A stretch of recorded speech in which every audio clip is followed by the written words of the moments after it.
The cold didn't just bite in the medieval world. It hunted. Frost split trees, rivers locked into stone.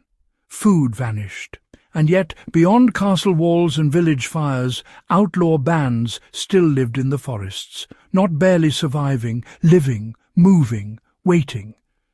Winter was brutal, yes, but it was also their greatest ally, because the same cold that killed peasants and froze armies also hid men who knew how to read the forest like a map written in snow. The cold didn't just bite, it hunted. Outlaws didn't hide in forests by accident. Dense woodland blocked wind, softened snowfall, and provided natural cover. A deep forest could be several degrees warmer than open ground. That difference mattered. It meant less frostbite, less exposure, and more control over movement. Thick canopies also trapped animal trails. Deer, boar, and rabbits followed predictable routes even in winter. Outlaws studied those paths. Snow made tracks obvious. What was a food shortage to villagers became a tracking advantage to men who knew how to hunt quietly. Forests also confused soldiers. Armoured men struggled in deep snow. Horses slipped. Supply wagons bogged down. An outlaw group could melt into trees in minutes. Even royal patrols hesitated to pursue into thick woodland. Stories around figures like Robin Hood survive, partly because forests truly did level the playing field. Outlaws rarely built permanent cabins. Fixed structures meant discovery. Instead, they mastered temporary shelters that could go up in an hour and vanish by morning. They used fallen logs as windbreaks, layered pine branches for insulation, and covered frames with bark or animal hides. These lean-tos trapped body heat surprisingly well. Snow itself became insulation when piled correctly. Packed snow blocks wind and reflects warmth inward. Some groups dug shallow earth pits lined with branches. These lowered the sleeping area below wind level. It wasn't luxury, you know, but it kept them alive. Fire use was controlled, since big flames revealed position. Instead, they preferred small, smokeless fires built in pits or behind rocks. Wet wood smoked too much, so they stored dry kindling under cloaks or inside shelters. Fire was rationed like gold.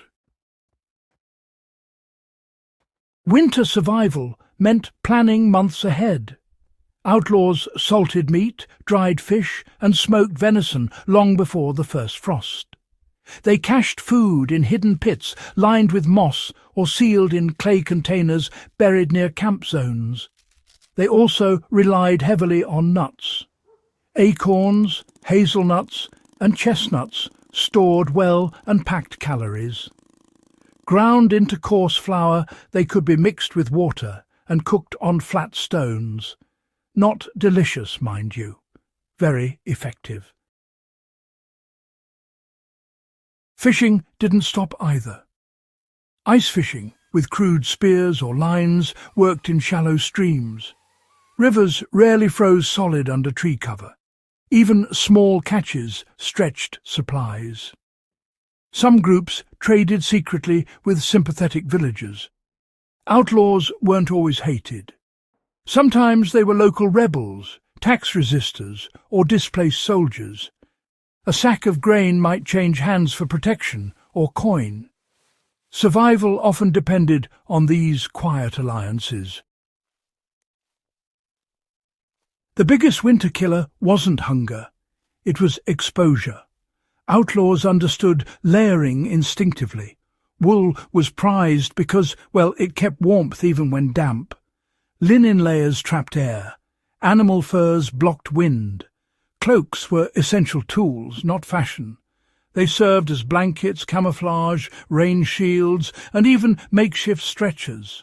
Fur-lined boots stuffed with straw added insulation. Straw absorbed moisture and could be replaced daily. Gloves were often fingerless for dexterity with knives and bows. Frostbite risk was real, you know, but losing weapon control was worse. Outlaws also kept moving. Standing still meant freezing. Camps rotated, patrols walked perimeter routes, activity generated heat, stillness killed. Winter rewarded intelligence over strength. Outlaws memorized terrain markers invisible to outsiders, bent trees, stone outcrops, animal dens, frozen streams used as silent roads, snow muffled footsteps making ambush easier. It also revealed movement patterns of enemies. A patrol's path could be read hours later from crushed snow and broken branches. Bands often chose camp locations near south-facing slopes. These caught more sunlight and, melted snow faster. Water sources mattered too. A nearby spring prevented those dangerous long trips for ice breaking. Even waste disposal was strategic. Food scraps and latrines were placed far from camp to avoid attracting predators or revealing location to trackers. Armies relied on supply chains, Outlaws, on the other hand, they counted on adaptability. When winter hit, royal forces struggled to feed themselves, let alone hunt fugitives. Campaigns slowed right down. Roads froze solid. Messengers took longer, sometimes much longer. Outlaws used this season to regroup, train and plan raids for spring. Winter was their shield, honestly. It reduced pursuit and, if anything, sharpened their survival skills. Forests, like Sherwood Forest, weren't just hiding places, not at all.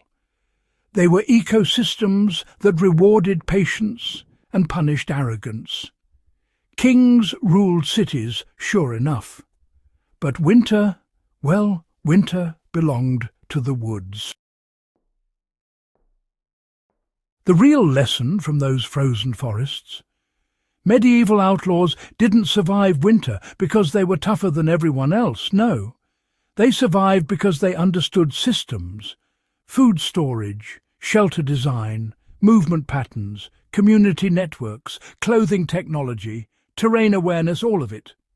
They turned hardship into strategy. They made the forest their accomplice. And that's the truth history often forgets.